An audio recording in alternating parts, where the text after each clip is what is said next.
Hi everyone, my name is Wendy. My nickname is Dr. Joe. The nickname came from when I got my PhD. I had Dr. Joe on my cake. It said, "Way to go, Dr. Joe." My middle name is Joe. I'm here because I wanted to start telling my story, and I was just diagnosed with autism. I'm 56 years old. I'll be 57 in a couple months. I self-diagnosed this past December, and then I was lucky enough to get in early because I know some places have, like here, the Minnesota Autism Society has a 3-year waiting list.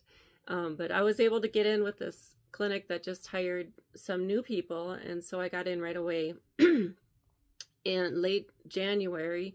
And then it was February 1st where I had the discussion and with the person who had done the assessment, and I met the threshold. So I was glad for that. I know I didn't need to have an official diagnosis, but for some reason for me it just felt I just really wanted it, and it did seem like some people took it more seriously after I said it was official now. But so I had I'd binge watched after I heard about this from a friend. I was like, oh my gosh, could this be my problem? And so I binge watched for a whole week, took all the tests I could, and watched videos, read articles. I ordered a bunch of books that I've only partially read now, but yeah, and then I just knew that really was the answer to all my issues, because I've been suffering for so long in so many different ways, and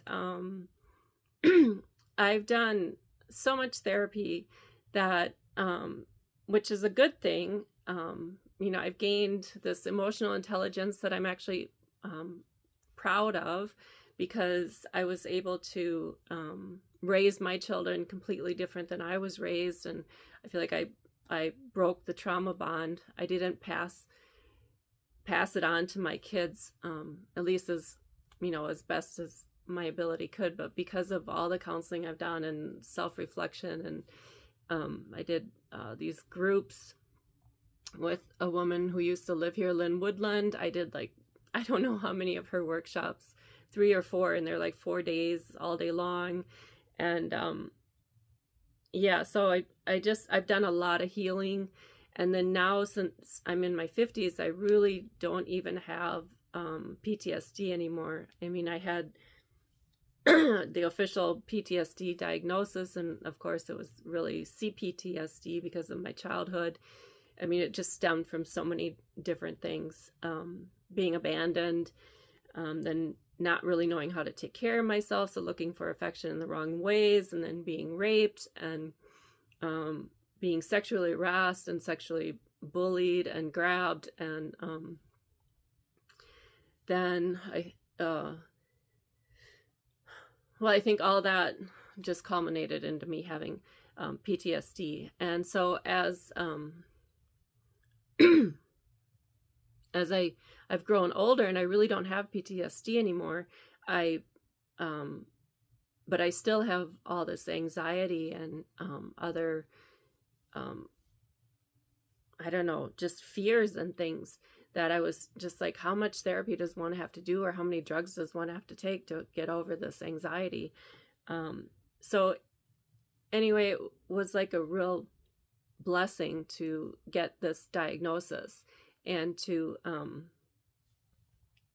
I mean, in a way it seems like it answers so many things for me, but it also brings up so many other things, good and bad. And so I wanted to share my story, because also I know, I started on this path of learning about autism because a friend of mine shared her story with me, and because of that got me started, and within a couple months now I'm doing this. But I'm hoping that I can, by sharing my story, that I can help people out there whether you're in your 30s, 40s, or 50s, or I don't know if I can help someone younger, but the other thing about me that I think is related to autism is that I became an alcoholic. I got my first drink really young. I was about 9 years old. I got it from a family member. And there was always a lot of alcohol when I was growing up, but my parents, you know, they always got me to my doctor's appointments, to school, everything like that. I'm the one who really turned, as time passed, I turned into a rip-roaring heavy drinker, partier, and I sobered up when I was 21 and had almost 20 years of sobriety. Then I slowly started drinking again, and then I was able to quit about 6-7 years ago, and now I have a lot of sobriety again, and I run meetings, and but I think a lot of the reason why I kept drinking was because I didn't have any hope, and I just felt so different and unloved, and so it just, anyway, but I think it's all related to autism.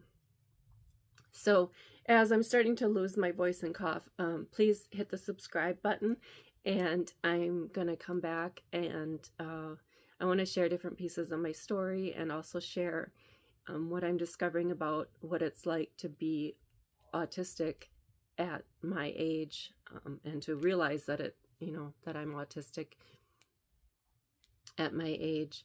And I do have to say that I overall, I feel really good, and I feel hopeful for my future.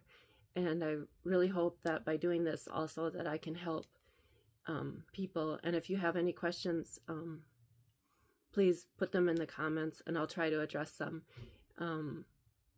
I've also done, because of my background and my with sexual violence, I was, I had a lot of anger in me, of course, and so because of that, I researched sexual violence in World War II, and wrote a dissertation on that. That's how I got my PhD. And I never took a job as a professor because I was so traumatized from doing the PhD, from researching sexual violence in war after being a survivor myself. So yeah, anyway, but that's another whole piece and a whole part of my life. And it's, besides breaking the trauma bond with my kids, that's the other big thing I'm really proud of, is the dissertation that I wrote, because a lot of people they really didn't talk about sexual violence, and especially what the Germans did. So in any case, great. Thank you very much for listening. And if you have any suggestions or comments or questions, let me know. Thanks.